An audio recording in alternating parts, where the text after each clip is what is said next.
Okay. Am I streaming? I think I am. Oh dear.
Okay. Hello there. Hello, Mr. Jeff from Canada. TJK 1968, Slice, hello. Life and Death, hello. And Wilco 1985, yeah, I'm back. I gotta tell you, I sat down to do live stream and got a nosebleed, so hopefully it will be all gone for the duration. Gotta put my glasses on so I can actually see this thing. Hello everybody and welcome. No data unless you restart it in your streaming software. Well, I can stop streaming, but it should be streaming.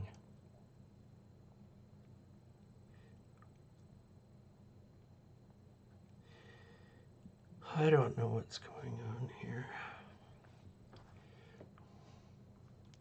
It says YouTube is not receiving enough video to maintain a smooth view.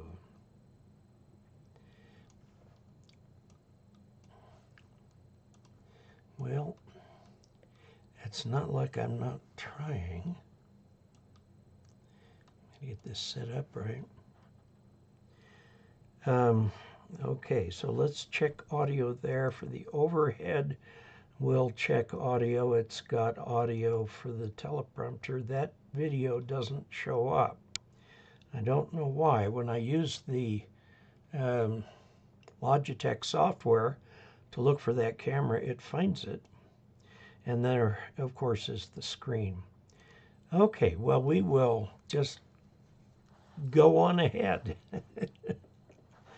It's good to see everybody tonight and everybody together for this live stream. Last week, I was all set to do it, but the power company wasn't. And the power outage covered more than one county, which is kind of interesting. Our county and surrounding areas is covered by San Miguel Power Association, and Montrose is covered by Delta Montrose Electric Association. They're both local co-ops. And for both of those to go, it would have to be a problem with Next Level Up, which is Tri-State Power, which, by the way, covers 4 states. It used to just cover 3, but it covers 4 states, and they have generation facilities. They used to have them out at Natarita at a coal-fired plant, which they've since shut down. And we have hydroelectric just up the way from the Gunnison that actually puts out quite a bit of power. So, and they've shut down the coal-fired power plant at Page in Arizona. It used to be a real moneymaker for the Navajo.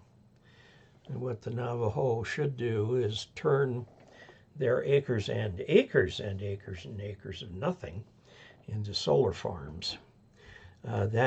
You hear a lot of hoofera on the news about how we're going back to king coal and all that. The fact of the matter is the utility market in the United States has moved on and doesn't do anywhere near as much coal-fired. They keep it around because they need it for balancing load, but coal-fired power plants are more base load. So what they're doing for undulating loads, I guess you could call it, is gas-powered, methane-powered power plants that can be brought up essentially instantly. You just push the start button and up it comes.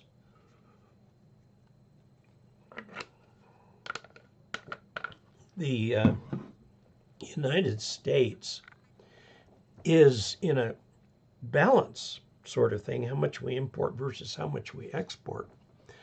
We import less than we export. And because of fracking, the U.S. is producing far more natural gas than it was. And that's what's running all these natural gas-fired plants. They're a lot more flexible. You can just start them and stop them, just like any engine.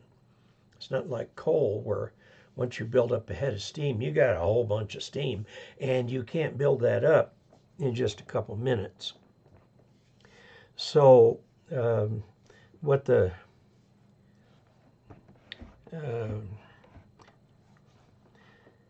environmentalists are all saying is go nuclear. And they're actually starting some nuclear power plants in the U.S. again. And they're reopening some old ones. And the reason for that is because that gives you your base load right there. Nuclear power plant is like a coal-fired power plant. It just gets its heat from nuclear rather than coal. So it has all the other advantages and disadvantages of a coal-fired power plant without the pollution.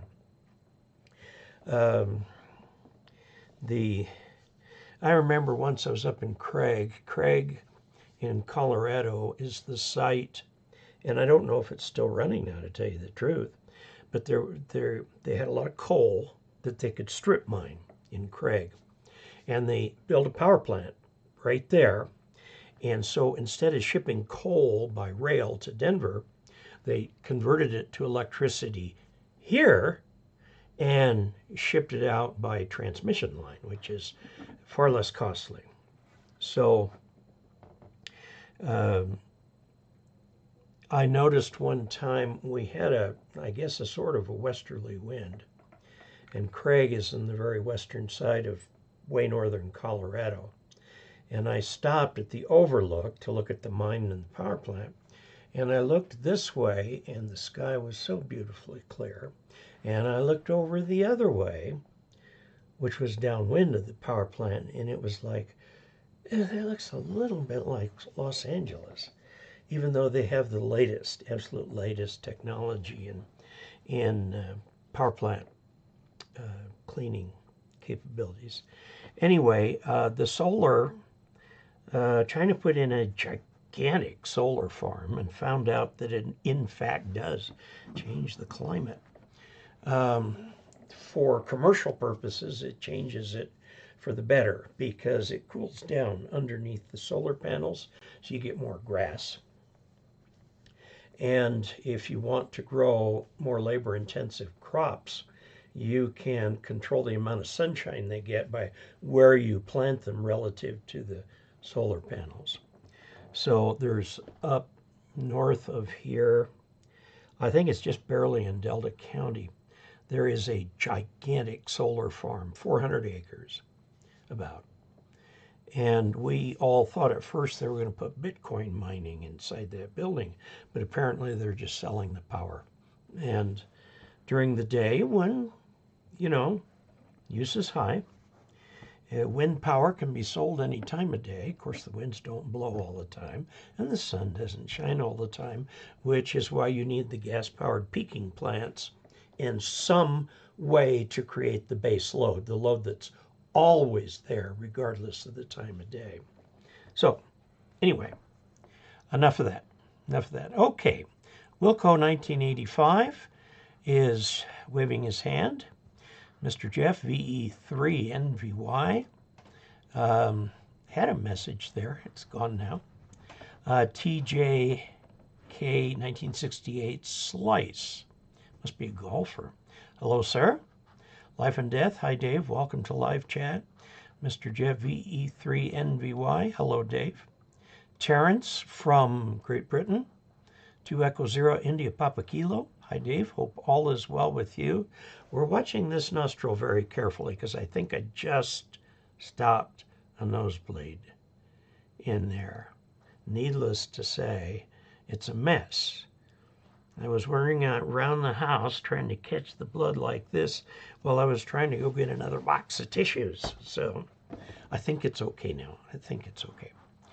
Okay, Don Z, good evening, Dave. John Ward, hello there from W3OJ. Eric Sund, N0EZX, hello, Dave and fellow Augies. W1JGM, John, good day, Dave. Eric Sund, it's light rain and 47 degrees here in Hastings, Minnesota. I hope you don't get the kind of flooding they're having in New Orleans. The problem with Louisiana is that the state averages about a foot above sea level. And so the Mississippi flows toward the ocean sort of just out of inertia based on what comes from upstream. And it's very easy to flood. There are large parts of New Orleans that are under sea level. They didn't start out that way, of course. They started out above sea level, but with all the oil pumping, it pulled the land down. So New Orleans put in great big pumps, enormous pumps, to pump all the water up and into the Mississippi, about 7 feet up. And during the hurricane, I can't remember which one it was, the power went out, the pump stopped, and that whole area flooded. And the EPA does not want people to rebuild in a flood hazard area. And that's a change from 20 years ago, but the idea is, why should the federal government be on the hook for insuring your land when you're deliberately building in floodplain? And they're getting pretty picky about that. The banks will not give you a loan to buy a house if the house is in a floodplain. You have to do flood mitigation work. And so New Orleans right now is in trouble. I was kind of surprised. I was doing some work. I was with IBM at the time, doing some work for a space imaging, which has come and gone. But they built their own satellites, and they took pictures of the Earth and sold them for weather, whatever, and so on. And now even the National Reconnaissance Office buys its routine satellite images from private companies. Of course, they have a little something on the side. But anyway, I know that the whole state of Louisiana is very, very low. There's not a lot of slope for runoff, and the soil is saturated.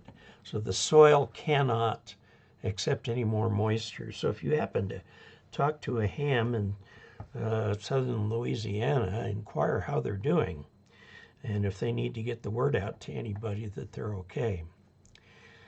Don Zed says, good evening, Dave. John Ward. Oh, let's see, we got down to Eric Sund, it's light rain, 47 degrees in Hastings, Minnesota.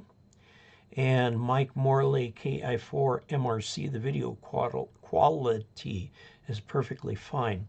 I think what YouTube is doing is when there is jittery video, they actually pause the video. And so you get everything, because I remember the last time I went to shut down the video, what was online was so far behind what I had, I had just signed off, and I'm sitting here watching a video for several minutes waiting for the thing to catch up. So there we go. Okay, ham radio. One thing I have not heard talked about, and I think I might start making some phone calls to, DX Engineering and HRO and places like that, some of the manufacturers, and ask them what effect the tariffs are going to have on ham radio. Most of the equipment that we buy from the Japanese is actually made in China, but it's shipped through Japan, so it gets the Japanese tariffs, which at this point I think are just 10%. Of course, the Chinese tariff was going to go to 145%, but Trump announced today or yesterday that they're going to back that off quite a bit. China is utterly dependent on exports. However, China is, because it's paying what in China is a living wage to all of these people, they're building an internal market, classic middle class marketplace domestically in there. And if they play their cards right, and they have been for the last 30 years, they're going to get to the point where they don't need to export to keep their economy going. So we need to watch out for that. I know we're getting a lot of our imports from other countries, that because Chinese labor is getting expensive, manufacturers are moving their production to like Vietnam, Malaysia, Indonesia, so on and so forth. It's close enough to keep track of, but it's the people are paid less. Now, there's a caveat in here you need to think about. One is that China manipulates the exchange rate to make the Chinese goods cheap. And so we will buy from them and send dollars in, and then they can turn around and use those dollars. So I was looking at something for one Chinese manufacturer. I just thought, well, I'll see where they are on the map.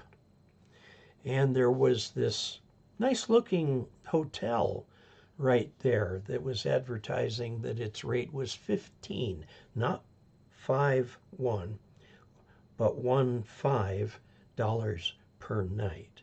Okay, you've got a real exchange rate unbalance there.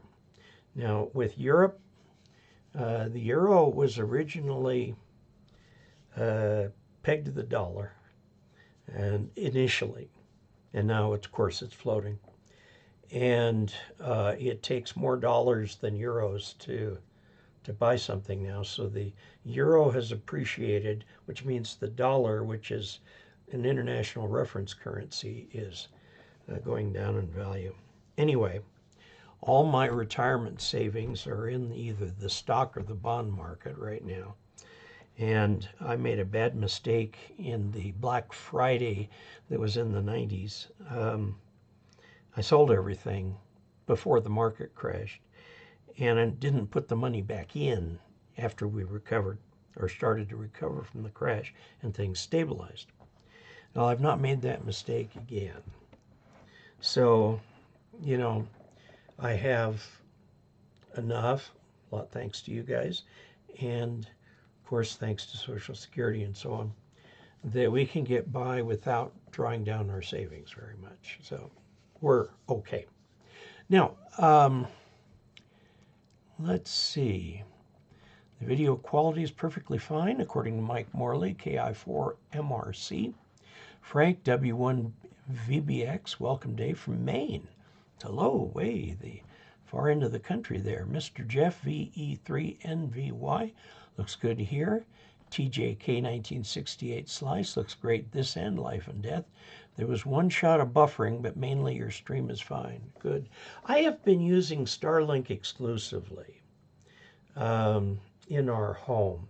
Now, our house is still a repeater point for the local mom and pop. I guess they are mom and pop. They got little kids. Internet, they use my house as a relay point to go in like 3 different directions. They serve our local neighborhood here, and they serve people down by the highway and people over on Log Hill and so on. So it works out pretty well. Nice to see you live again. I've been on here many times and you didn't make it. Not a problem, but it is 1:45 a.m. that you start, so I just went to bed in the end. Glad to see you. I'm glad to be here. I really am. The sun is still up outside. It's 7, a little after 7 p.m. Here we're on daylight savings time. I guess you in London are on British summertime.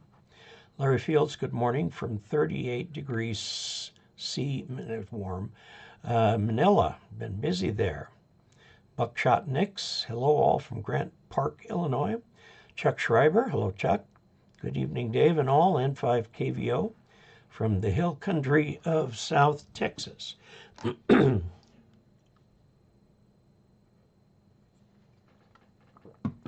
Mr. Jeff E3NVY, depending on where you live in the States.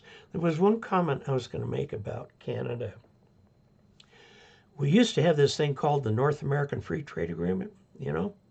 There weren't tariffs between Mexico, U.S., and Canada.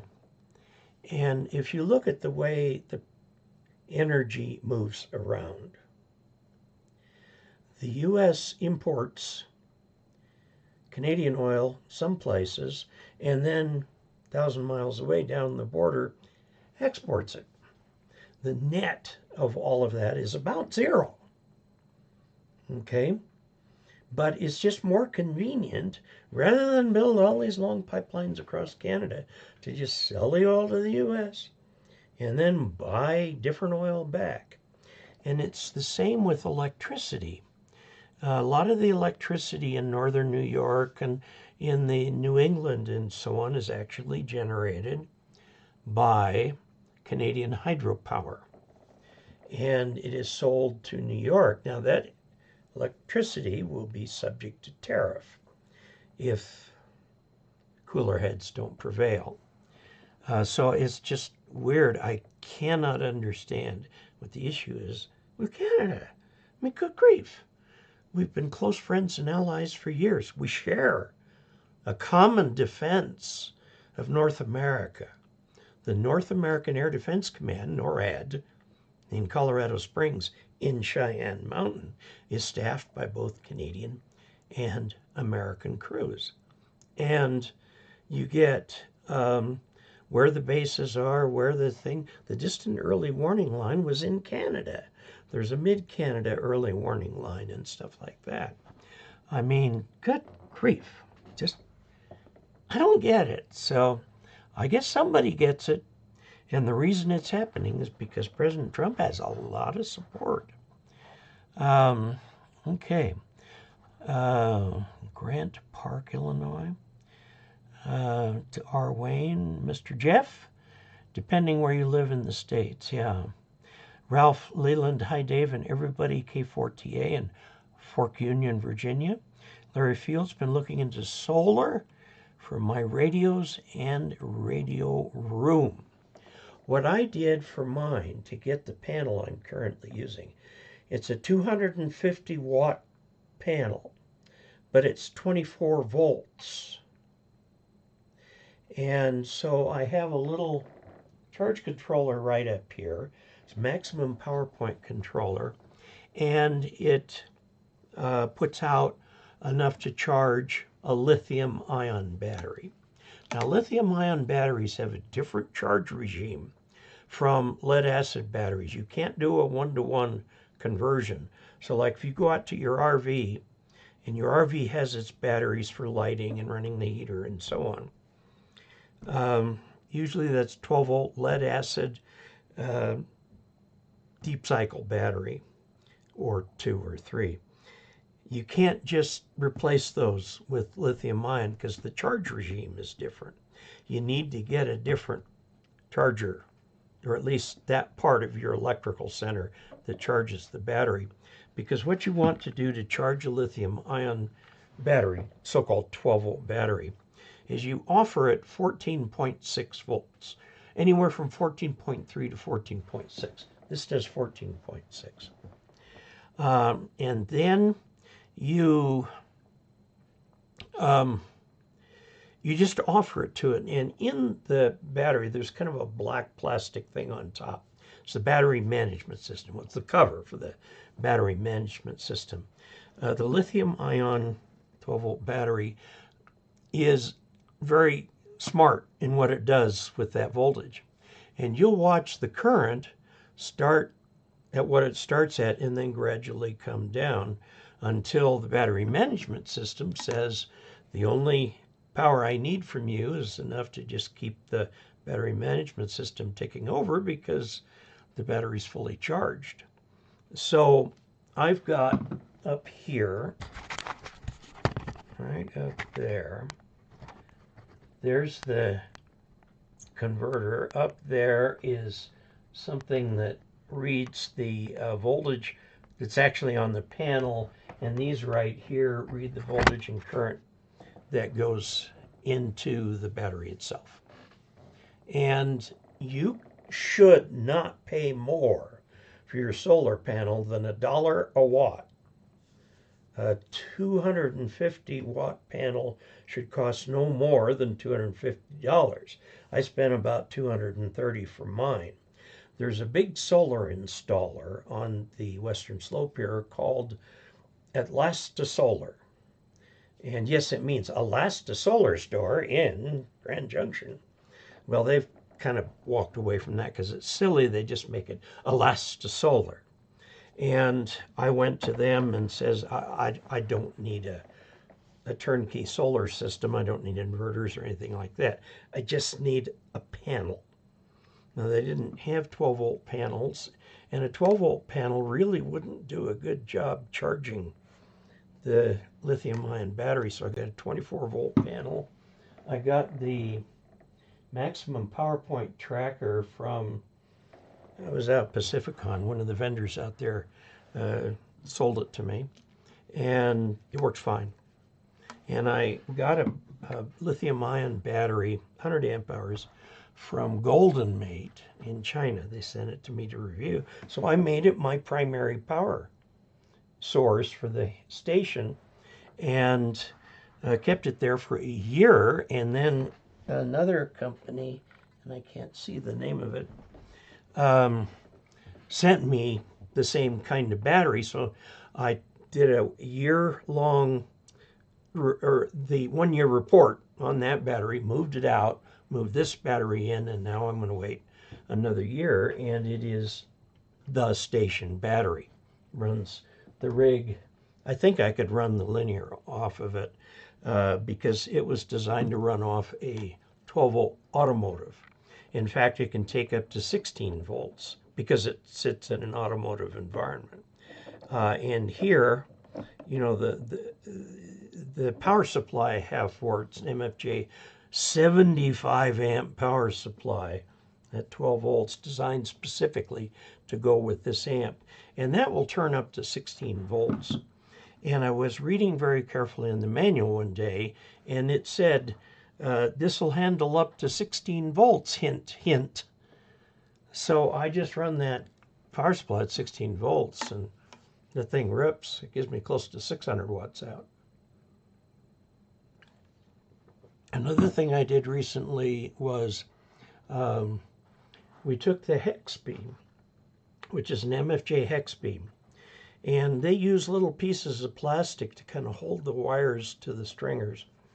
And after the high level of ultraviolet that you get here in Colorado, a number of them broke and the wires came loose and it became a mess. So we used a gin pole, and I'll have a video on this, used a gin pole to lower it to where we could fix it, and actually took the antenna off of the mast and put it on a pole hammered into the ground so we could turn it and kind of get to it and fix it. And we put it back up, again using the gin pole, made a video about it which hasn't been published yet. And I see already it's coming apart. So I'm looking for input as to your favorite maker of the sturdiest hex beam that we can find that'll last at this altitude. Also the stringers or fiberglass. The fiberglass has a smooth coating on it, but that coating is long gone because of the UV. And so you get these little fibers sticking out all over everywhere. You have to use gloves to take care of that, or you are going to be in a bad way. Okay, let's see. So that's my thoughts on solar. You need the solar mounted somewhere where it gets the sun, you know, and you need a controller. The controller, because if you sent that to the battery all the time, you'd boil it out, but if it were lead acid, that's why you need the controller. And then you can just use your regular 12-volt distribution system that you would normally use. In retrospect, I would advise that all of the wires to and from the solar panel not be red and black, but rather orange and black, because it's a different voltage. It's prior to where it's converted to what will charge the battery, and so on. And I may do that. You can also get the yellow and black connectors, the power pole connectors, Anderson power pole connectors. That way I can keep the two straight. I let my assistant fix a couple things back here, and when I went to look, found out that a major protective scheme on the battery had been bypassed. So I had to kind of rewire it. The problem you have, you got battery, okay? It's got two poles on top. You've got the wires coming in from the charge controller, and then the wires going out to the 12-volt distribution system. If, and it's tempting to do this, you plug the battery into the solar distribution system, plug the charge controller into the solar, or to the power distribution system. What happens if one of the wires to the battery breaks? Well, then you've got solar going directly into your equipment, and the voltages can go haywire. You don't want to do that. So that's why I have the wiring for the battery through the controller, goes to the terminals on the battery, and separate wires come off of the battery to the 12-volt distribution system. So that way, if one of the nuts comes loose or break a wire or something like that, you won't get the effect of the solar panel sending power directly into your system, which can blow things up. You don't want to do that. So that's just, I think I got a video on that somewhere. So Larry, do tell me how it comes out. Mark French says hello. Larry Field says hi. Jordan Kurtz, good evening, Dave. John F. Bitcoin mining is done at the oil wells where they burn gas, which used to be burned off. That's one of the places they do it. Now, another place that they do it is, you know, when the utilities don't want their coal-fired power plants anymore. They are bought by Bitcoin miners, and they feed them with coal, and they use all the energy themselves. And so you went from having a polluting coal plant to having a polluting coal plant. And there aren't that many people on the western front. I'm sorry, on the western slope here in Colorado.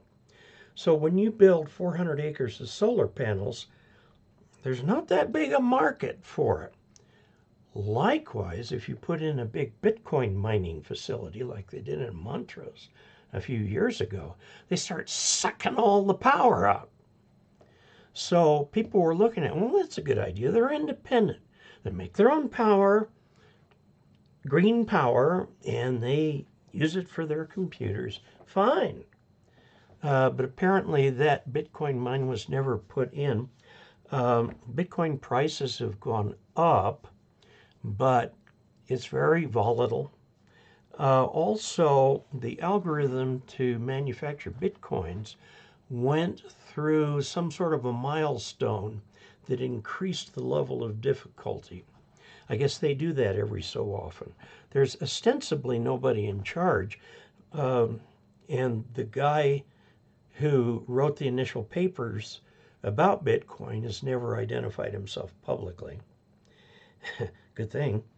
And, you know, I think back when Bitcoin first came out, if I'd used my computer to mine, 20 or 15 Bitcoins, I'd be sitting really pretty today. But how would you know that? It might have been something that completely failed. So anyway, I never bothered with it. But Bitcoin is going up in price because of the uncertainty that the world economy is in right now. Okay. Yeah, where they burn the gas, they get the free gas here. Leo Gustafson says on my phone. Oh, and radio room. Oh. Hi, Dave and August from Leo Gustafson and KK7CLY. Checking in from Albany, Oregon. Got the ham clock going at last and it's working great. Good deal. Leo says, turned out I had to delete and reinstall network and Wi-Fi on my phone. What a bummer to have to do that. That's a lot of work. I mean, even I retired from IBM, okay? So I kind of understand how these things work. And I'm an electrical engineer. But computers get a bit more of a mystery to me every time I look at them. This computer that I'm using right now is still a very high-end machine, but it's 5 years old. And it will not convert to Windows 11, not because of TPM. TPM is okay in this unit, but it's because the secure boot isn't there in the firmware. And believe me, I looked and looked and looked and looked and looked and can't find a way to get the thing to agree that it does secure boot. Because if it did, then I could get Windows 11 on this. I've got Windows 11 on the truly high-end computer I bought for my assistant because he does video editing on that, and that takes a lot of computer horsepower. That machine will render a 30-minute video in 8 or 9 minutes. This machine will render a 30-minute video in maybe 10 minutes. Most computers will render it in less than real time. In fact, there's a little thing that says, okay, tell us everything you want to render, we'll do that, and then we'll shut the computer down because you've already gone to bed. And that's the way a lot of people do it. I noticed that DaVinci, the Blackmagic, where's my latest QST? DaVinci, I think it's DaVinci, is advertising in QST of all places. See if I can find their ad. This is a little older QST. Okay, there's diamond antenna. Right here. Here, I'll put it on the overhead so you can see it. Okay, we still got audio in that, and you can see this, and I'll just bring this back over here. Free download from Blackmagic Design. Okay, this is DaVinci Resolve 19 free, and it does a lot of things in it. This is one of the 3 pieces of software that Hollywood uses. They use either this or Adobe not Photoshop, Power, I don't know, it's their video software, which is very, very confusing to look at. And then there's another company that's Green Valley or something like that. And this software, if you pay for it, you can have two people working on different parts of the same project at the same time. And DaVinci, the Blackmagic design, is known for its color correction.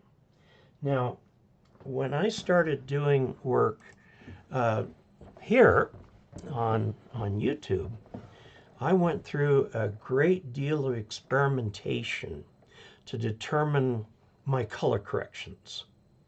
Okay, and in the earlier videos, which I did in the studio, I had fluorescent daylight bulbs, all alike, powering every light in there, so we had a very steady environment. And then I've got, which I still have, a card with all the different colors on it that I could put there on the desk, and then take video, tweak it, check what color it really was, and so on. And I put color corrections into the camera itself. The camera is a Panasonic DMC G7, which is a camera that is used quite often for YouTube.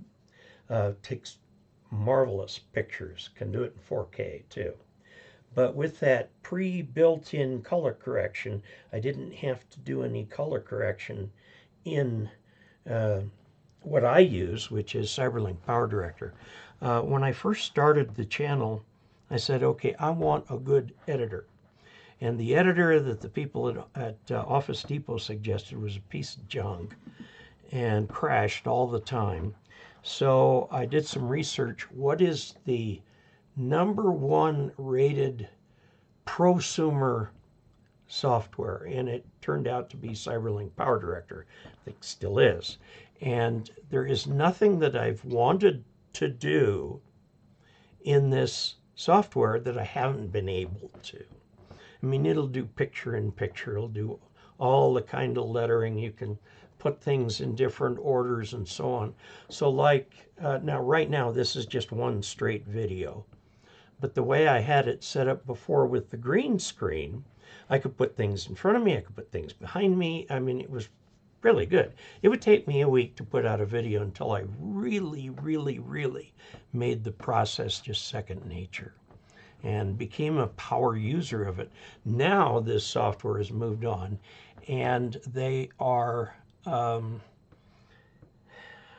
they're trying to claim part of the pro market.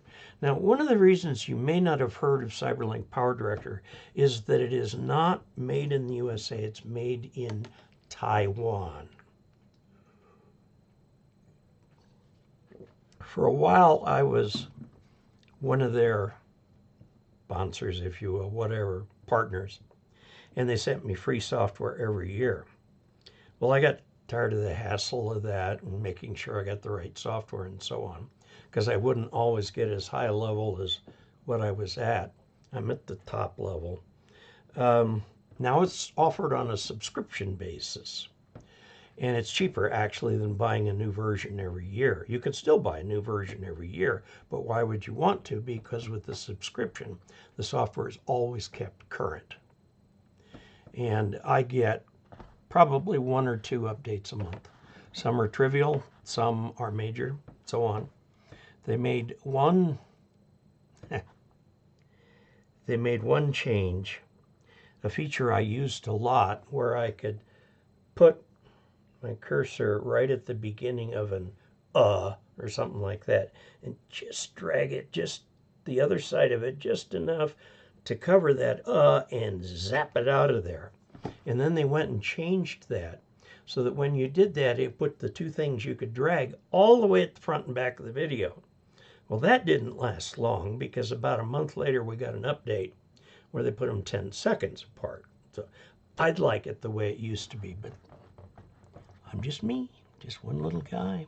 But anyway, if you're thinking of doing a YouTube channel or something, and that's probably what they're doing, Black Magic design is made by and for professional editors, for television, for filmmaking, and so on. These are the pros. Now notice that they have a version that's not free. It's got a micro color panel, which is a little tiny thing you can barely see right there. It's a little thing you can twiddle the knobs on. It's $509. There are a lot of hams who are price insensitive. And so if you're starting a YouTube channel, start with that and stick with it.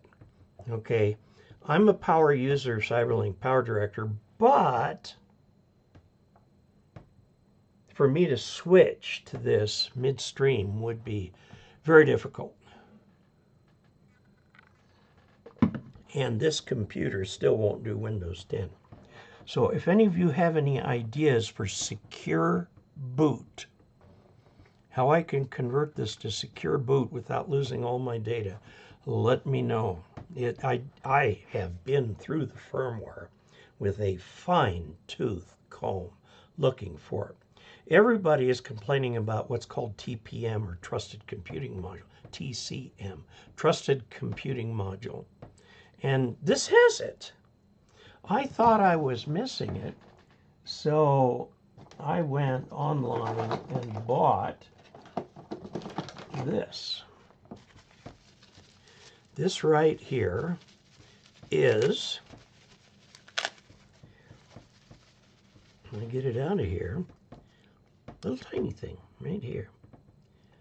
That is a Trusted Computing Module. I think it cost me $7. And then I discovered, after more sleuthing, that that wasn't the problem. That has the TCM built in. Okay, let's see. Got the ham clock going. And delete restore network. K newbie ham here, KF0SKA. And congratulations to K from Alpha 6 Tango. Yes, Leo Gustafson, welcome to the hobby. Congratulations. Thanks, working on my general. Now, I have something that may help you.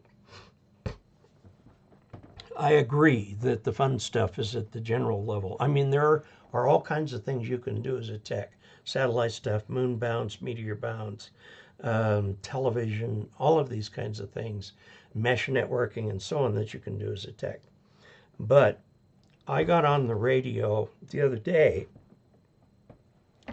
and thought, well, you know, see what I can find. There was hardly anything on 17 meters. I was just going through the bands. But I saw this one little faint thing on the waterfall. It turned out to be DX. And so I sat there and worked, trying to get through the pileup. Finally got the hex beam turned around, got the amp turned on, so I get about 6 dB gain from the hex beam, over 6 dB of gain from the amp. It's 2S units, and I finally got through to him. He was a guy by the name of Ravi in the, are you ready for this? The Seychelles. The Seychelles, if you know where Reunion Island is, where some of the pieces of that airplane, the Malaysian airplane, washed on shore. It's in that part of the Indian Ocean. So it's a set of islands that were initially uninhabited. Some European people wanted to put in coconut plantations, stuff like that. They did that. And they left, and now the people who were slaves at the time now have their own island. And it's an independent country, and it's on the list for countries. And it's close to 10,000 miles away, okay? Talk about radio being magic. I was able to talk with him. And I think he was on his computer tapping in call signs, because he says, "Is this Dave in Colorado?" I said, "Yes, it is." Of course, you could see that right from QRZ. I don't know. Maybe he's the patron, for all I know. I don't know. Okay, now working on your general, there is a website on my website called dcasler.com/reference. Let's just take a look at it here. And I'm going to switch this to the screen. Okay, now we're going to go dcasler.com/reference. Okay, dcasler.com. Go ahead. They're supposed, I just moved to a new,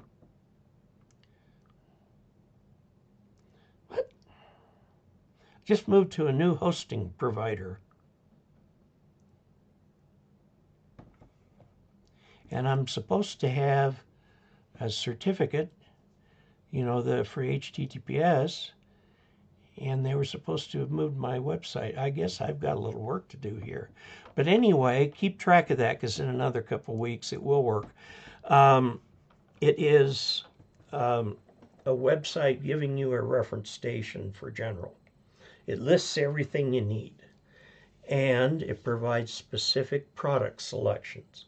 Now, note the term reference. It is a reference. These are all the things that you'll need, but if you don't like the ICOM 7300, you can get a Yaesu FT, what is it, 740 or something like that. Comparable cost and so on. But whenever I do a radio or do a video about HF, I use this ICOM 7300 to demonstrate. So something to think at. I think I've sold several hundred of these radios. Of course, I don't get any money for that or anything like that. Okay, and work on your general. My recommendation is that you get your general, stop studying test questions, get on the air, really understand how HF works. Okay? Really understand it. And then go for general, or for extra after about 2 years. It will mean so much more to you when you do that, because it won't be talking about things that just are in a book. It's talking about things you've heard on the air. Okay, let's see. Larry Fields bought my ICOM 718 in Singapore.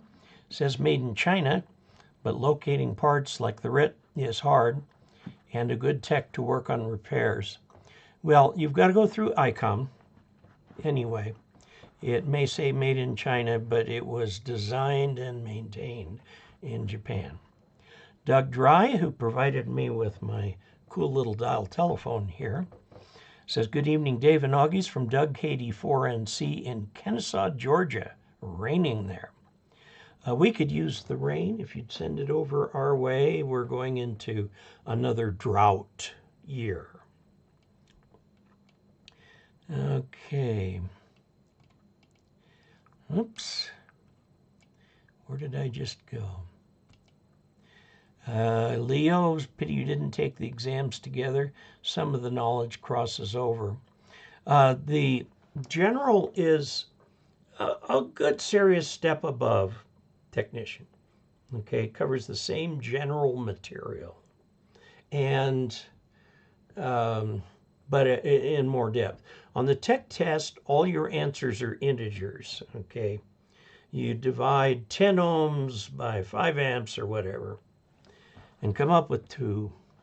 That's not true in the general test. You'll have fractions.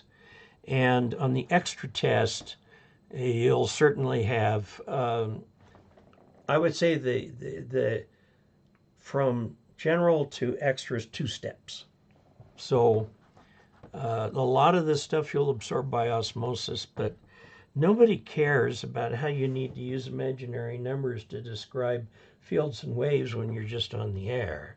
You don't really need to know that, but it's part of the purpose of amateur radio. There are 5 purposes stated in Part 97, and one of them is to increase the reservoir of trained personnel in the United States, because the FCC still remembers World War II, when the initial cadre of radiomen in the Navy and in the Army and in the Army Air Corps came from the ranks of the amateur radio operators because they already knew Morse code. They were already used to copying it through a lot of static. Okay, so they became radio men. Now, at that time, amateur radio was a young man's hobby. Teenagers and young men, they were just the right age to go into the military, and the military had an instant reservoir of trained radio operators that they could build on and train more and train more. And then after the war, a lot of those newly trained operators became hams, you know. The Morse code has its attractions, and people like that. Okay. Doug Raining, let's see. Tricia Biesinger. Hi from Tricia. Tricia's my sister, my youngest sister. She is somewhere in, let's see if I can even remember the name of the town. It's just south of Hill Air Force Base, and there's F-35 jets running around all over. So hi Trish, love you. Steve Summersell, hello from the Alabama Gulf Coast. Hopefully it's not raining too much there. Reggie Love, just installed an OptiBeam OB9-5. Tomorrow it's time to install a new rotor and 6 and 4 meter 11 element Yagi. Okay, if you're going 4 meter, you're in Europe, or at least in region 1. I think it's region 1 for the ITU. 4 meters is not a United States band. They go from 6 to 2. But an 11 element Yagi on 6 and 4 should do some good for you. Brian, non-reciprocating tariffs, that's what it's about. Okay, that's what they say it's about. We sure lived for a long time with non-reciprocating tariffs. I used the example last time of the Japanese have an extremely high tariff on rice coming into the country because they want to support their rice farmers. And I think I talked about how in the old Japanese Meiji tradition, you had the samurai, then you had the farmers because the farmers fed the people. And then you had the workers, and then you had the merchants. The merchants were way down over there. So the farmers still figure highly in Japanese politics, so they're protecting their rice farmers. So what do Japanese tourists do when they come to the U.S.? They take home these huge 50-pound sacks of American rice because they can't get it over there for any kind of a reasonable price. Now, we don't need any Japanese rice. We've got plenty of our own. And somebody told me 2 weeks ago what kind of rice to go buy, so I get the sticky rice. I like the sticky rice. I developed quite a taste for it in the Philippines. But yeah, the tariffs are very, very complicated. We had this NAFTA thing where there would be no tariffs between Canada, the U.S., and Mexico. And was working for years. Worked during Donald Trump's first reign because of NAFTA. There was a lot of engine stuff and so on got made in Mexico, a lot of body work and stuff done in Canada and a lot of other things like that. And there was free trade. And if you look at any automobile, they're made from parts built all over the world. In fact, inside one of the chips is a subchip that's made in only one place, and that's in Japan, not all that far from where the Fukushima nuclear disaster was. And it's the only place in the world that makes them. And because of the earthquake and the tsunami and the radioactivity, they shut down and put everybody in a world of hurt. You got to understand the global economy does not push for efficacy, which means supply chains that are robust in the face of disturbances. No, capitalism doesn't do that. It goes for efficiency, which is why there's really only one place in the world that makes any volume of vacuum tubes, and I think it's Estonia, something like that. The Russians knew this, not Russians, Soviets knew this, and they needed a plant to make vacuum tubes. They just put it all in one area. Today, disk drives are made primarily in Bangkok. About 80% of the disk drives in the world, I'm talking the old rotating disk, were made in Thailand. When they had the big floods in Thailand that flooded a number of the disk drive manufacturers' plants, disk drives doubled in price. Okay, doubled in price. Of course, it all came back. Has it been made a little bit more protected against supply chain disruptions? No. Same thing. It's very efficient because all the people who know how to make disk drives these days live in Bangkok. And there's a lot of detailed knowledge that's never been put in print. It's up here. And these guys, they're not just learning stuff, they're inventing it. So anyway, this is the thing that we're going to run into trouble with these reciprocal tariffs. It used to be, prior to the income tax becoming part of the Constitution, there's still people who dispute that, but you know, we pay income tax. Before that, the only way the federal government could get money was tariffs. Really, that was about it. Because we don't charge for stuff to leave the country. We charge for stuff to enter the country. I remember when I came back from my trip to the Philippines for my 2-year Mormon mission, I brought back with me a little Kodak movie camera made in New York. Okay, Rochester, New York, where they made that camera.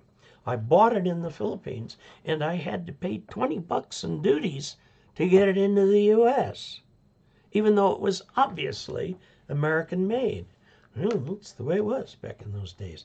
Now they have, although they're fooling with, this idea that you can get it up to an $800 shipment and not pay any tariffs on it. And so the government is going after that. So you have to pay tariffs on everything. So anyway, I do worry about what it's going to do to ham radio. Cooler heads, how about adult heads? Leo, where do you see them? The reason the Trump administration can do everything it's done is because it has massive public support. I mean, the opposition can yell and scream all at once, but the majority of Americans support what's going on. So that's the way it's going to be until something happens. Roz Brown, thank you. Hi, Dave. Sunny here in Lakewood, Colorado. Thanks for sharing your wisdom. Missed your Thursday evening talks. W0NBG, Roz Brown, puts $20 into the channel revenue, and I greatly appreciate that. Thank you. John Hummel Newell, VE5JHN. Hello, Dave and the Augies.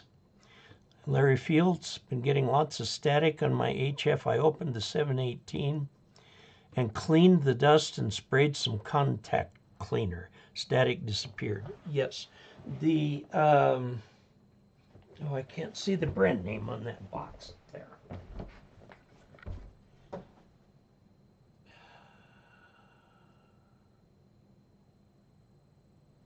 Gotta get a different pair of glasses so I can see that.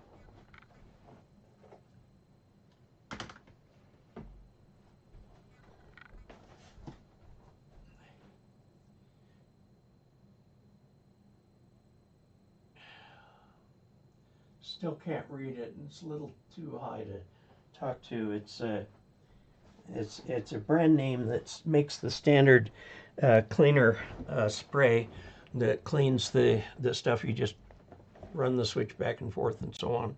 And it's very, very good and evaporates out of there pretty fast. And you've got nice clean switches. And that is an excellent thing to do. And I congratulate you for being willing to open the cover on the radio and take a look at what's inside. So, and Leo says, I've encountered the same fix on audio gear too, Larry. Yeah, it works very well. Rob Bear, $5 into the chat revenue. It says, I've heard IC 7300 is unstable and puts out spurs below 13.8 volt DC. Is yours clean at the 12.8 volt DC from the lithium battery? Okay, the lithium battery will only put out 12.8 volt DC when it is nearly discharged. Through most of its charge life, it puts out about 13, well, let's just see what it is right now, 13.5 volts, okay, which is perfect for a new radio. Now, the ICOM 7300 is supposed to run all the way down to 12 volts and below. It'll do 13.8 volts plus or minus 15%. Now, my old FTDX 3000 was 13.8 volts plus or minus 10%. And that meant that 12 volts was outside the range. And I was getting all kinds of weird behavior out of that thing. And then finally I went to MFJ, and I don't see it right here. There is a box now being sold by West Mountain Radio. Or, yeah, that, and MFJ had one too. I don't know if DX Engineering's going to take over that one. But the idea is that it'll take your low voltage battery and boost it up to 13.8 volts. And that was very handy when my station battery was a 12 volt deep cycle battery. Actually, I had 4 of them. 6 volt batteries in series parallel. And I had them for many years, well past the average lifetime of those batteries, which is 10 years. I think I had them closer to 15. And then this Chinese manufacturer said, would you like a free lithium ion battery at 100 amp hours? I go, okay, that's the equivalent of 200 amp hours of lead acid batteries, because you can only run lead acid batteries down to about half charge. Whereas a lithium ion battery, you can take it way down. Although it's better if you don't. It gets recharged every day by my solar here. Okay.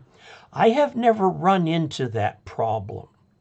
Now, I had it on a power supply. If you look in the reference design, there is a power supply that's mentioned in there that is the Samlex 1235M, I think is the number on it. And the M stands for meters. It has 2 meters. I like looking at dancing meters while I'm operating.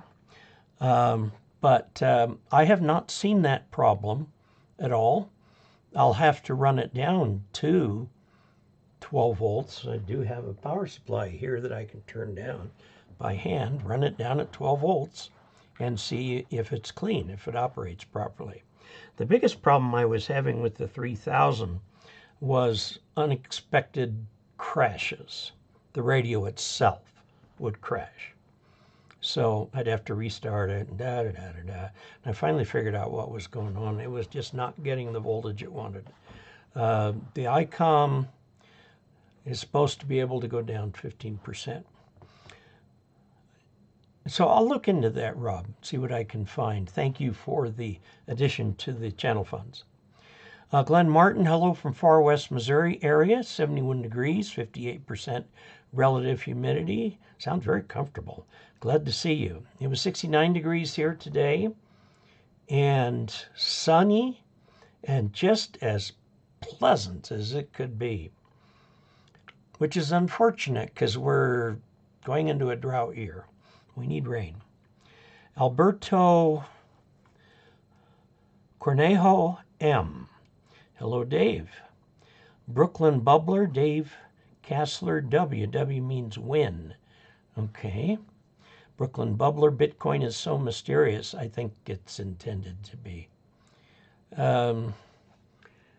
The whole point of Bitcoin was that it was untraceable and there was no organization in charge of it. Now, for example, the dollar. The Federal Reserve is a bank. You may think it's a government department. It's actually a bank. And it has one purpose, which basically is to increase or decrease the money supply and charge or set the interest rates at which working banks could borrow money from the Federal Reserve. Now, you may not know this. It used to be that a bank had to have deposits, which it would loan out to people, and the difference in interest rates was how they made their money. What is going on here?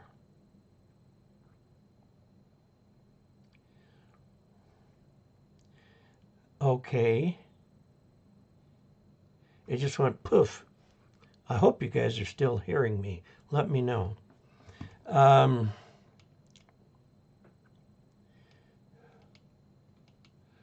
Okay, boy, I'm running behind on comments, aren't I? Okay. I was saying something. It must not have been important.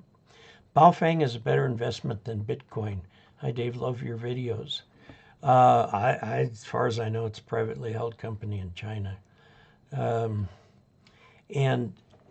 China is ostensibly a communist country, okay? Now, the people in charge of it are communists. And there was a Deng Xiaoping that, no, I've got the wrong person, who thought they could do a hybrid. It's sort of a communist version of a free market. And it worked out extremely well for them.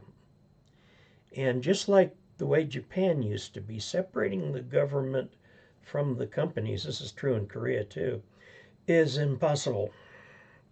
They're welded together. The companies exist to serve the people. And if they're not close enough to actually doing that, you're going to see some re-education take place, as happened to Jack Ma. These people will disappear for a while and then suddenly reappear a lot more humble than they used to be. So there is a lot of that going on in China now. I suspect somebody over there is kind of coordinating between the different companies that make radios. Because you'll buy a Baofeng and then you'll buy a Radioddity and you go, these are the same thing. And yeah, they are. So they've got some group making radios, different groups competing, and then you've got brand names that are selling what these people make. So like Redivus came up with the trade name of Islands for its ham radio gear. I think what they wanted was Alliance, and they misspelled it. It's Islands, A-I-L-U-N-C-E. And they have made some very fine radios. And then they made another radio that was for ham radio. And they didn't put the Islands name on it. They put the Redivus name on it.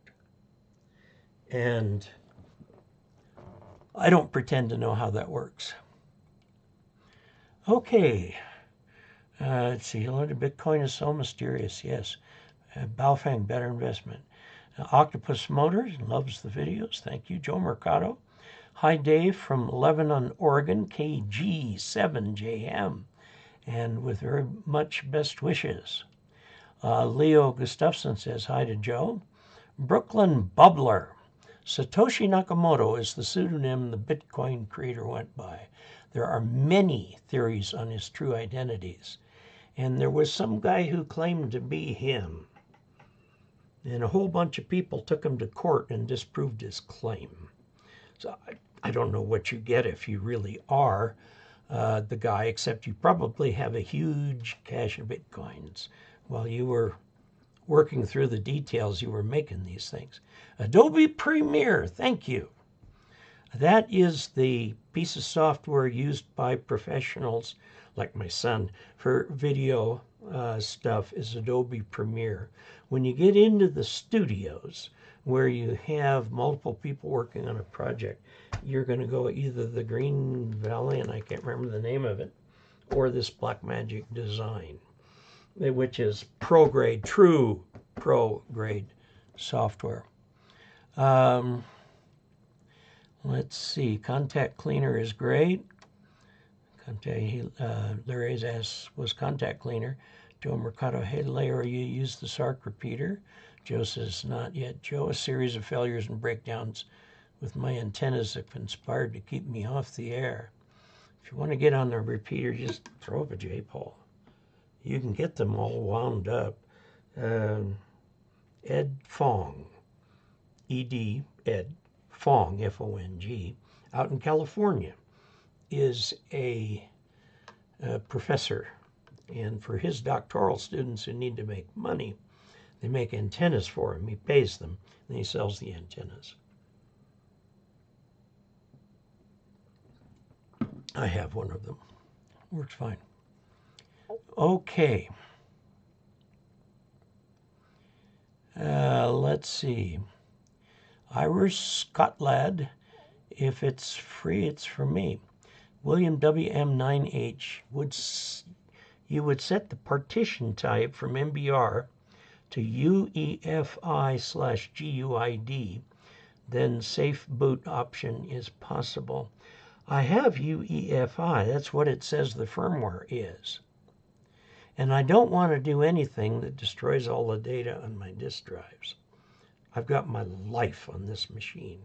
And yeah, I've got drives here that are backing up other drives and so on. So not sure how to convert your partition, but I remember that being a thing. Leo said, Lebanon's got to be friendlier than Sugartown. Leo says, sweet home. Neil Marsh, W7NRM, says live stream is back. Yay. Well, I'm glad to be here. There was a period of time in there, I don't know, I just didn't feel good. I don't know what it was. But right at the moment, I'm actually feeling better than I have in several years. Nice country up there. Yes, it is. Oregon is beautiful. Endo Tooth. We've got a doctor or a dentist here. Hello from KG4HVQ in North Central Alabama. Justin Roth, got my tech and the general license. I have an HF radio, 710 field, but haven't set it up yet and haven't done any HF yet. Want to do some HF, then go for my extra. You're doing it exactly correctly. Now, we've got to get you on the air, Justin, okay? We've got to get you on the air. Now, in that reference station, once they get this working at the new hosting provider, if you go to dcasler.com/reference, you should be able to... the reference antenna is an MFJ 2010, which is an issue. This is not made anymore. It's a off-center fed dipole that covers all of 40, all of 20, some of 10 and some of 6. The antenna I would recommend now would be the ARRL 40 through 10 end-fed half wave. Now, the problem with, you have to build it yourself, it's a kit. That's great, except you need to drill some holes in that box. They don't pre-drill them. And that was a major stopper for me because I'm really not very good with that kind of stuff. So I had, first of all, to go out and get a drill bit that was big enough to drill the hole for the SO239 connector. And then my assistant hauled out the drill press from where it was downstairs. We put the bits in and everything and drilled everything to spec. And then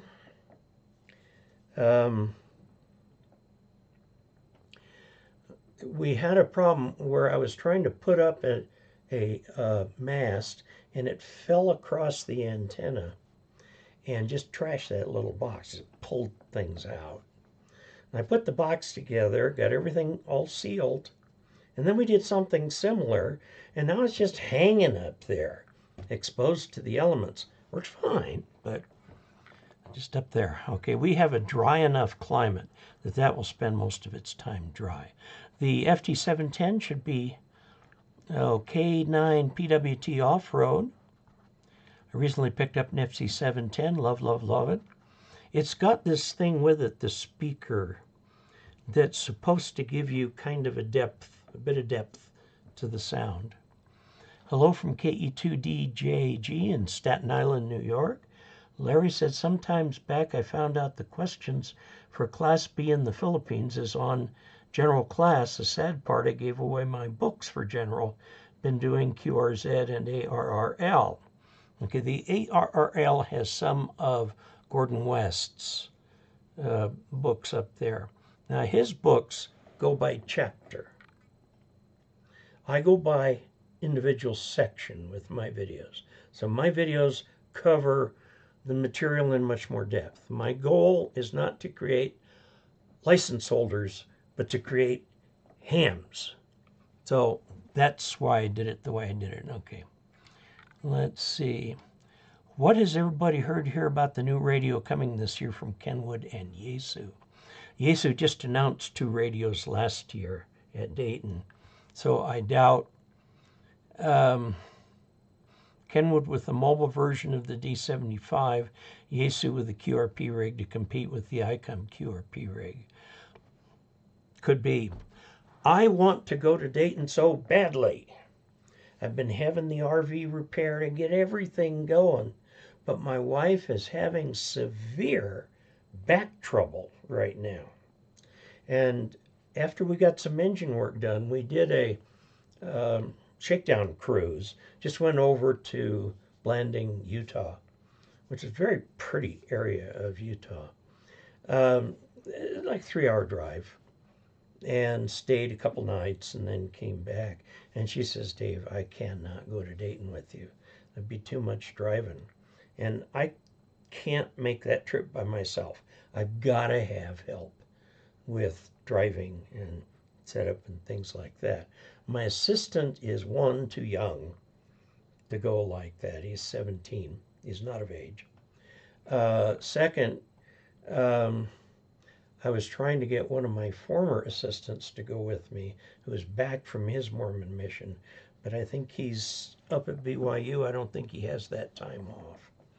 So if I had somebody I could find who could share the driving, share the chores, pick me up when I fall, because I have a problem with that. If I have something to grab onto, I can pull myself up. But if I'm in a flat area, too bad. Somebody has to help me up.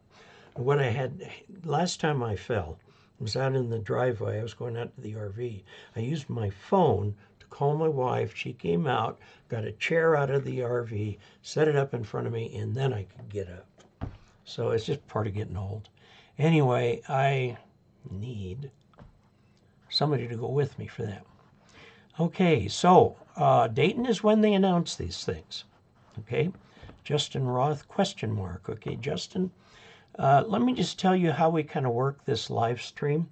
I'm not here to present anything, but if you ask a question in here, I will try to answer it. Deoxit, thank you. Deoxit is the brand you want to get for the contact cleaner. It's like D5 or something like that. Okay, so what we do is we talk. Okay, There are some people who only come to this who actually aren't even subscribers to my channel. This is supposed to supplement the channel. In the channel, I just talk to you. And we do, my assistant goes through all the comments, and he makes a list of comments that he thinks I should address in YouTube short form videos, the ones that are vertical.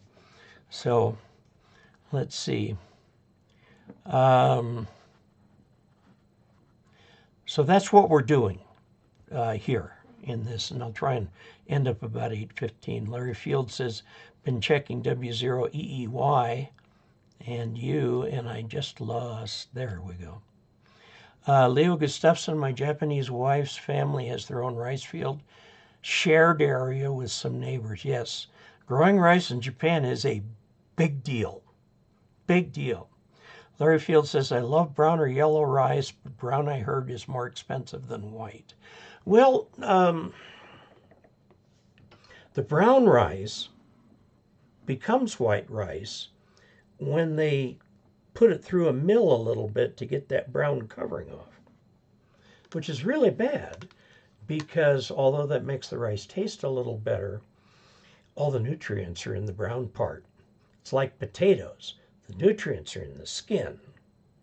So if you skin your potatoes, you're not going to get all the nutrients available in a potato. Moral of the story, baked potato, eat the skin too.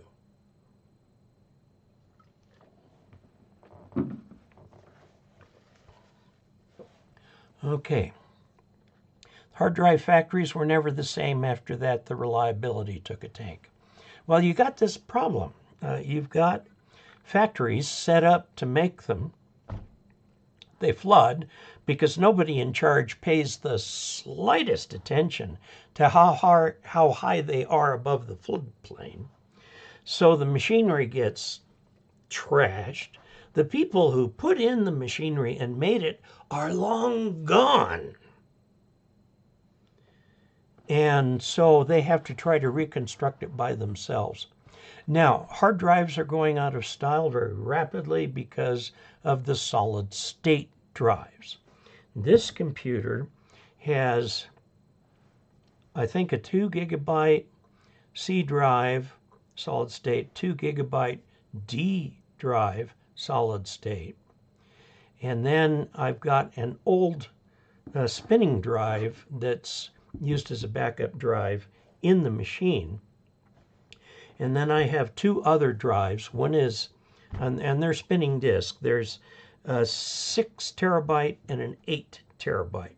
The 6 terabyte is the disk drive that we share between us. And I've had to wire the computers to the switch because Wi-Fi is too slow. But I've wired them to the switch. And so we can go very fast back and forth. So I've got a 6 terabyte, that's the one we do our work on, and an 8 terabyte, which is the backup. It backs everything up there. Okay, and I check every so often to make sure that it is doing that. Rice is pure sugar, not good for anyone. Well, I would say it's more like wheat. It's what the rest of the world eats instead of wheat. They eat rice. That's their staple diet. In the Philippines, the standard diet is rice and fish. There's always some rice in the house because there's always a rice cooker that's keeping some warm. And you scoop it out with a paddle that takes a big clump and you put it on your plate. Then you get your fish. And I got to the point where I really liked it. I really liked rice and fish. Anyway, Mark, thanks for all you do from West Virginia. Deoxit, yes, Deoxit. And I think that's the name of the company, too. And they make a variety of products, but there's one standard one that most people use. I can't believe you only have 83 viewers. The reason for that is because I haven't done this very reliably. I used to get like 200 viewers, and then it got dropped down to about 100. Now it's got to build back up a little bit while people hear that I'm still doing them. There are a lot more ham radio YouTubers than there were when I started. When I started YouTubing, Randy Hall was kind of like the premier YouTuber. I know Randy. I really like him. Met him many times, usually at Quartz Fest or at Pacificon, if he comes down for that. But he's at Quartz Fest every year. I think he missed 1 year due to illness or something. Anyway, we were at Quartz Fest this year before my wife's back problems really started getting bad. She had an MRI yesterday. For her, that was sort of an out-of-body experience. She did not like it. She was in this big, clanking, noisy machine. I've had many MRIs because I've had back trouble. Now, for me, the shots, the epidural steroid injections, work. They work very well. I looked at her MRI report and went, oh my. She's got some struggle ahead of her. I would not be surprised if she ends up with back surgery. So she won't be able to go to Dayton with me, which is a shame because she'd do half the driving, I do half the driving. We usually stayed at KOAs because they were very predictable. A little more expensive than a mom and pop outfit, but very predictable. And we'd stay at the KOA in Dayton, drive over. Loretta would drive me over to Dayton, and she'd have the car for the day. So she'd either go back and take it easy for the day or do some sketching or go to one of the museums or something like that. This last year, we actually left Dayton. The Hamfest ends at like 1 or 2 o'clock on Sunday. And so we actually took off and started heading home. 1 year, 3 years ago, we decided to go up to a town where there's a lot of Amish, and they have a store there that caters to the Amish. And it has everything you want that's non-electric. Stoves, lanterns, everything. Everything. She found an Amish dress she really liked, and she wears it to church from time to time. And I mean, they've got all these millions of different kerosene lamps and things like that. Kerosene and others. The Amish do not use solar panels or power. Some of the Mennonites are a little further along than that. It's very different. I mean, they're just a Protestant religion, came from Dutch. As the technology advanced during the 1800s, the Amish called a halt at about where the light bulb became popular. And they don't own cars, but they're not averse to getting an Uber or a Lyft. So, and they do drive those little black buggies around on the back roads, and boy, by golly, you better watch out for them because they're impossible to see.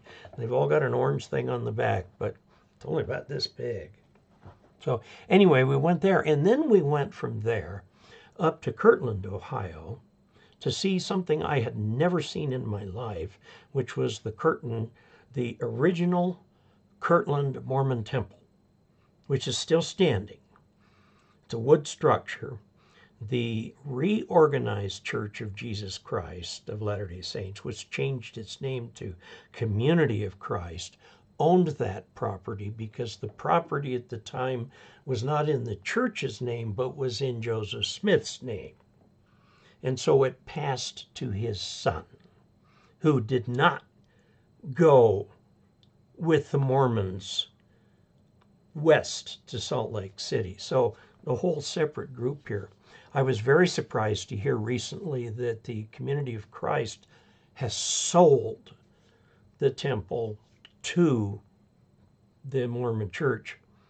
And the Mormon Church has said that the Community of Christ can still access it. They can still use it because they use it for services. In fact, our tour guide, when we were there, was a stunningly good tour guide, was married in that temple right there. So anyway, we got to see this. I said, we've got to come back here on a church history tour. because a lot of church history happens in Pennsylvania, New York, and Vermont. Anyway, we went and saw this. I'd never seen it before, okay? Beautifully maintained, beautiful gardens and landscaping, everything there, beautiful. And people were extremely friendly. And then we went from there to Talmadge, Ohio, home of DX Engineering, okay? And I actually shot a video there of one of the guys there, their salesman. All the people you meet there are major DXers, contesters, stuff like this. They really know their stuff. Now, in some other stores, and there is only one other store, Ham Radio Outlet, although I guess there are some smaller mom and pop outfits, but they're salesmen are salesmen. And they do what salesmen do, they sell. Okay, so anyway, deoxide D5, deoxide is the cleaner, yes, MFJ 4416B, thank you. That is it. When I was first sailing, immigration saw my clothes saying I was putting Americans out of business. Yeah.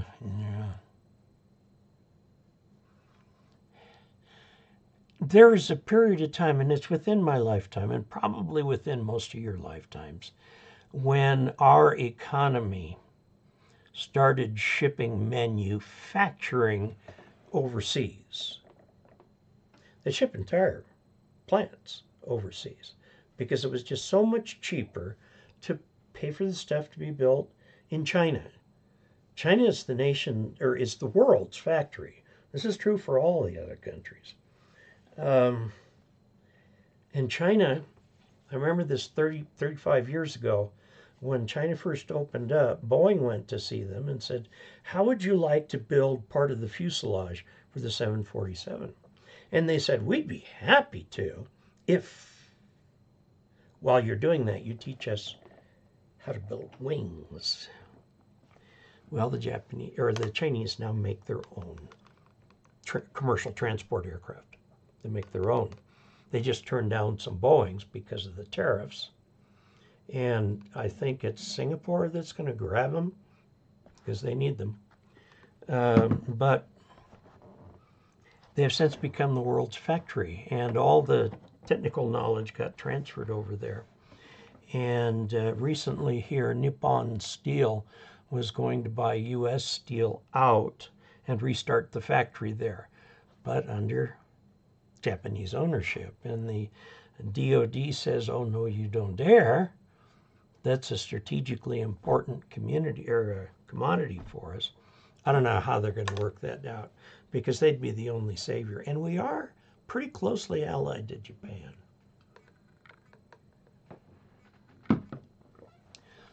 Okay, let's see. Any advice on grounding my car transceiver? Ground it to the negative on the battery. Put a fuse in that line. Okay? Because there are some failure modes in automobiles where something will try and feed it'll lose contact with the battery and try and feed it back through your line. But that's where you should ground it, the grounding post, or the negative on the battery. And there's, all the mobile radios come with a fuse in each line. Don't defeat that. Okay? Use that wire. Rajesh Kumar from Victor Uniform 2 Oscar Romeo is in India. Stephen Lynch, Franco, run aground from the negative straight to the frame of the car. You can do that, but I do not recommend it for that safety reason. But you can certainly do that. Also, if you're doing mobile, you may find that you have to run ground strap and appropriate nuts and bolts, like between the door and the frame. The hinges have got oil in them and may not make good contact. And there are all kinds of things you can do to help there. Brian Nunn, we're here. David Smith, yes, still working. Okay, good. I'm going to go through these real quick since we're over time. Okay. I came down with the gout. Ouch. That hurts. That's swelling in the toes. The doctor had me, it's a liver disease? Had me limited to my rice, brown as a fat burner. Yes. Deoxide is the spray. Good day from down under. The snowy mountains in New South Wales and Australia. Still have the UV5R, but programmed to hand. The GMRS is not the same as in USA.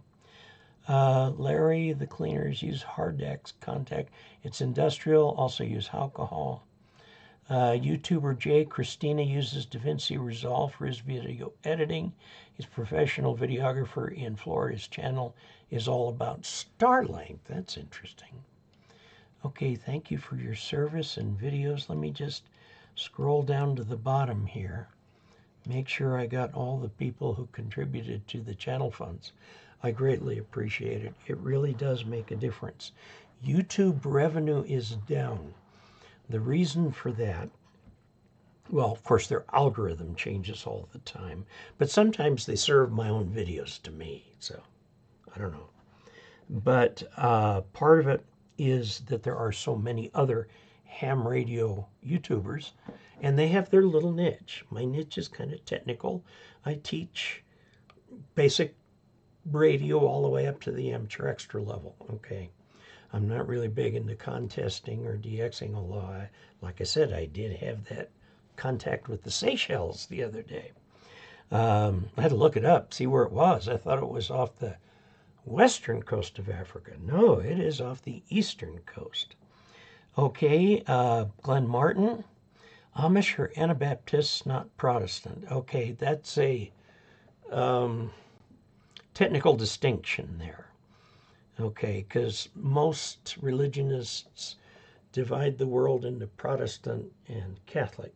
Now, I'm going to be the first to tell you that Mormons don't fit in either category. We did not leave the Catholic Church as a protest, nor have we left any Protestant church as a protest. We call it restored, starting in 1920. So, anyway, that's very interesting, Glenn. I'll have to take a look at that. And if you can send me more information or a couple links on that, I'd appreciate that. Link to BeachNet, Octopus Motor, not flying on that China C-19. Yeah, they drilled one into the ground here, not that far back. The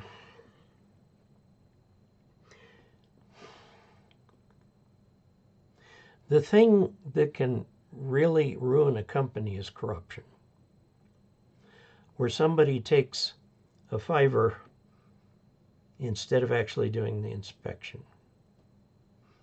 And so the workers get lazy because they know that the inspections are a joke. And so trash can get through. And when you build something as complicated as an aircraft, there's a reason why every system on a Boeing airplane is triple redundant. Now, unfortunately, they had one aircraft where the tail fell off, and with it, there were 3 lines for hydraulic. They were all broken because they were leading up to the rudder. And they barely landed that airplane, and not everybody survived. The fact that anybody survived was a real testament to the skill of those pilots. They were using differential engine control to steer the airplane. And when it got down low, they had to slow down. I mean, they're doing 400 or 500 miles an hour. They got to slow down to about 100 to land. And you start losing directional control and hit the runway, went off the runway. And most of the people survived, but quite a few were killed. And it truly was a miracle that those people survived. But anyway, okay. Stephen Lynch adds $20 to the chat revenue and says a good night to you, Dave, and thank you. And you're certainly welcome. And Sega sends $5 and says, love you, Dave. Well, thank you very much. And Larry says 73 from Manila in the Philippines. I've been there. spent 2 years in the Philippines. It's a beautiful country with some truly wonderful people. Of course, as a missionary, I saw the best side of the country.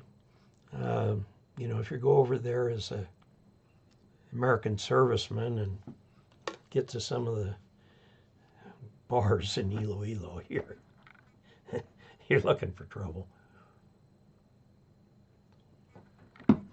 But in any event, so I'm just going to say 73. Thank you all for putting up with this. We'll tentatively schedule this for this coming Thursday evening and see what we can do. Try and keep it going. And I'll see if I can't find out a little bit more about whether the tariffs are going to affect ham radio. Now, there are a couple radios made in the U.S. That's Tentec used to be. There have been several attempts to resurrect that company, and none of them have succeeded. There is the K4. What's the name of that company? Anyway, Elecraft. They make their equipment here. Now they're going to have to use parts from other countries. And Flex Radio, I think, is American made. And they're basically a computer peripheral that you can use. And they've got a front end on them, so if you want to use them straight, you can do that. So, 73 to everyone, and I am going to end the stream. 73.